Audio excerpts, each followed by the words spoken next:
Excellences, Monsieur le représentant du ministère de l'Intérieur, Monsieur le coordinateur résident des systèmes des Nations Unies, Mesdames et Messieurs les membres du corps diplomatique, Monsieur le représentant du HCR, Mesdames et Messieurs les chefs des agences des Nations Unies, Madame la directrice de la division santé et développement de l'IGAD, Monsieur le secrétaire exécutif de l'ONARS, tout protocole observé, chers invités, Assalamu alaikum wa rahmatullahi wa barakatuh. Nous sommes réunis aujourd'hui pour célébrer la Journée mondiale des réfugiés, une journée dédiée à honorer la résilience, le courage et la force des millions de réfugiés à travers le monde. C'est également une journée pour réfléchir à notre rôle et à notre engagement et responsabilité afin de soutenir ces personnes dans leur quête de sécurité et de dignité. La République de Djibouti, fidèle à ses engagements internationaux et à ses valeurs d'hospitalité, a toujours été un havre de paix pour ceux qui fuient la persécution et les guerres. En tant que signataire de la Convention de 1951 relative au statut de réfugié et de son protocole de 1967, ainsi que la Convention de l'Union africaine de 1969, notre pays s'engage à garantir les droits fondamentaux des réfugiés. Ces engagements sont inscrits dans notre cadre légal national, assurant protection et assistance à ceux qui en ont besoin.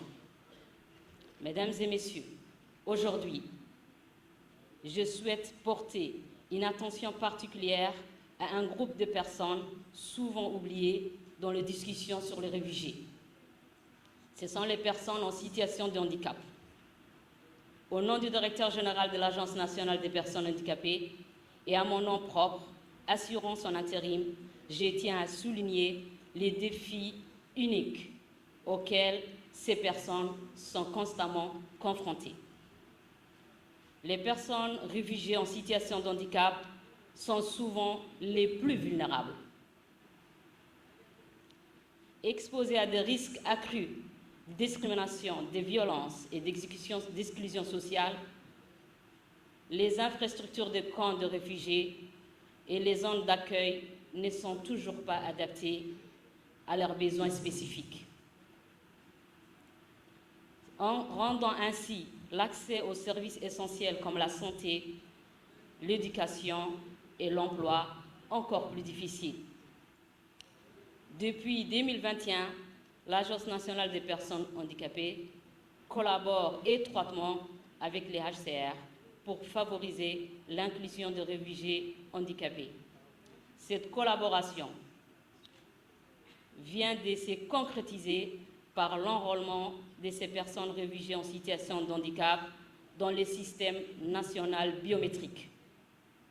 Nous avons enregistré des personnes réfugiées en situation de handicap dans le système intégré de gestion des personnes handicapées de l'agence, afin qu'elles puissent bénéficier les mêmes prestations sociales offertes aux personnes djiboutiennes.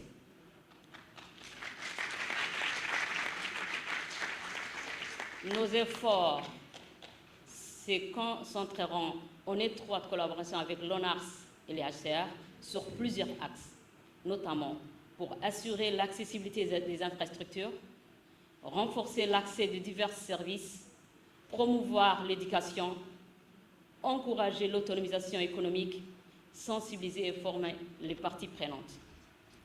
Mesdames et Messieurs, en outre, les discussions sur la délivrance des cartes mobilité inclusive, appelées communément CEMI, se poursuivront avec les ministères de l'Intérieur, l'ONARS et les HCR et les différents partenaires afin de veiller à une prise en charge holistique de leurs besoins. Nous devons continuer à plaidoyer pour les politiques inclusives à tous les niveaux, à mobiliser des financements pour les projets innovants et à collaborer avec toutes les parties prenantes pour construire un avenir où chaque réfugié quelle que soit sa condition, puisse vivre dans la dignité et l'égalité. Finalement, en cette journée internationale des personnes réfugiées, renouvelons notre engagement à protéger et à soutenir les plus vulnérables parmi les vulnérables. C'est une question de justice, de respect des droits humains et d'humanité. Ensemble, nous pouvons faire une différence significative dans la vie des personnes réfugiées en situation de handicap. Merci de votre bonne attention.